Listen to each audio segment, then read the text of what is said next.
Hi everyone and welcome back to a new video on realizations. If you're watching this video, then chances are CAT 2026 is somewhere at the back of your mind. Whether you've already started preparing, you're thinking of preparing, or you're someone who's already bought the courses but haven't started studying. Irrespective of where you are in your preparation right now, at the point of recording this video, we have 5.5 months left for CAT.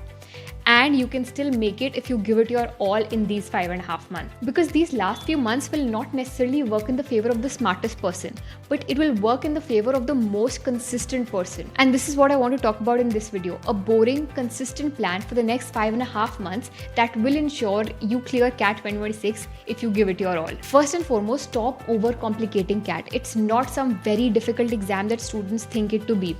It is a very simple skill-based exam which tests three things. First, can you read and think clearly? Second, can you logically solve problems? And third, can you solve quantitative problems under pressure? That's it. And these are the skills built by practice, not by just motivation or buying courses or watching YouTube videos, but sheer practice. Because the students who end up performing well, they're not doing something magical. They are repeating the same simple things again and again, even on the days they don't feel like it. And if there's anything that you take from this video, take this. Consistency beats intensity. I would rather have you study 3 to 5 hours every day than study 12 hours on a Sunday and then just disappear. The basics remain the same. Read passages, solve RCs, learn to solve 2 to 3 logical reasoning questions every single day, finish the quant syllabus or 75 to 80%, and then solve 10 to 12 questions of quants every single day.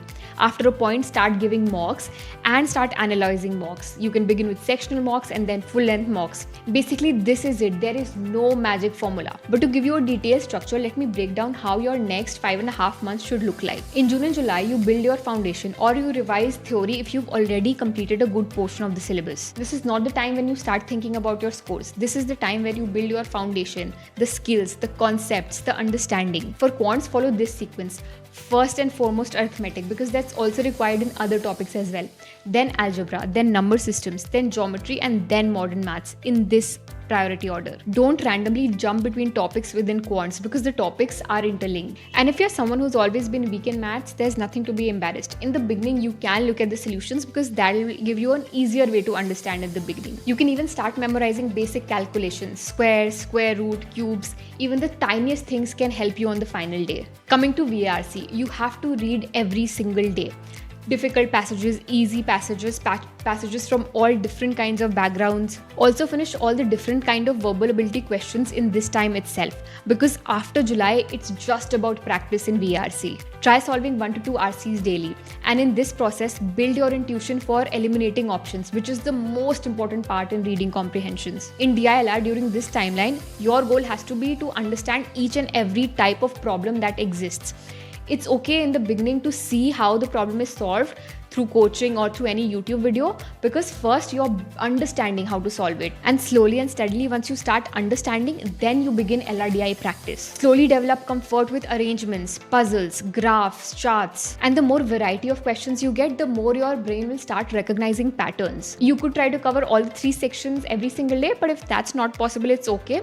Even covering 1 to 2 sections per day is alright. It's on the weekends that you can pull on marathon sprints and cover all the 3 sections. And even if you're not able to solve questions on your own during this time, it's okay. You're just looking for exposure. You're just learning right now. Then we move to August and September, and this is where you transition from learning to performing. And the biggest mistake that students make at this time is that they keep on watching lectures, they keep on reading theory.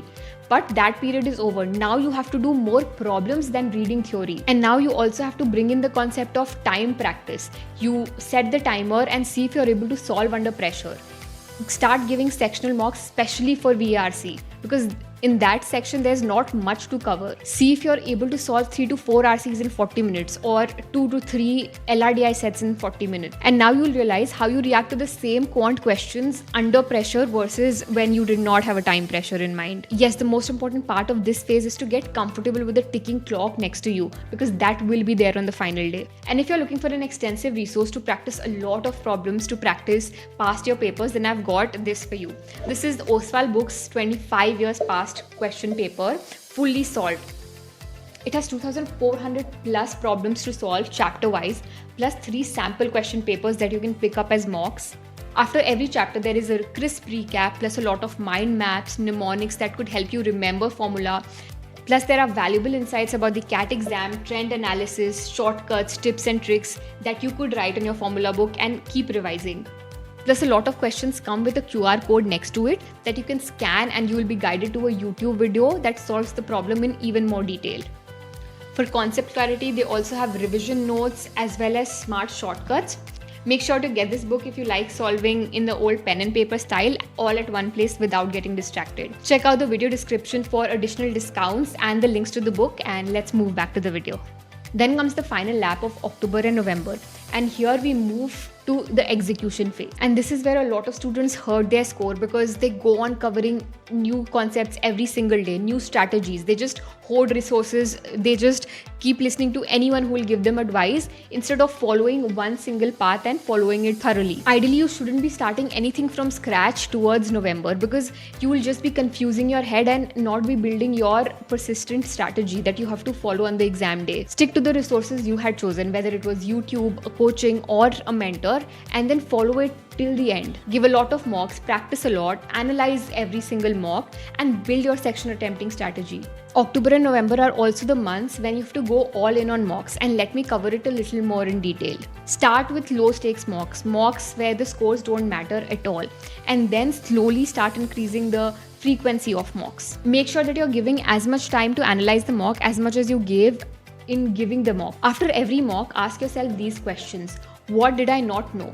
What was the formula that I did not know? What was the concept that I did not know? If there was any chapter that needs revision, or if a method was not clear, and fix those problems. The second category is what is it that I knew but I still got wrong. They could be silly mistakes, calculation errors, reading errors, or just rushing through, and these are the easiest to fix. And the third bucket is what are the questions that you should never have attempted. These are mainly the mistakes that you make in the selection of questions or the selection of sets, and this can be very, very expensive for you on the final day. And once you have all these three kind of bucketed mistakes after multiple mocks, you will have data which is gold for you, because now you can use this data to refine your strategy, to fix your mistake. And finally, a message to anyone who's listening.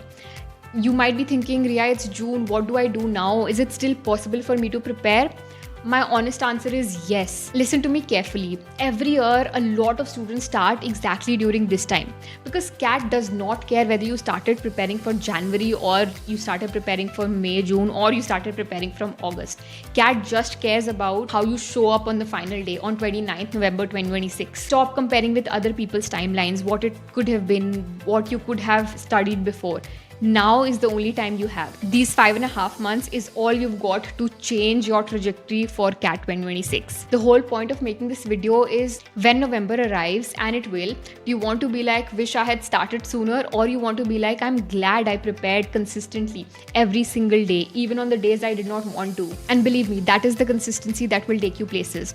If you like this video, make sure to like, comment, subscribe, leave in the questions that you have, and I wish nothing but the best for you and all the very, very best for the remaining 5.5 months.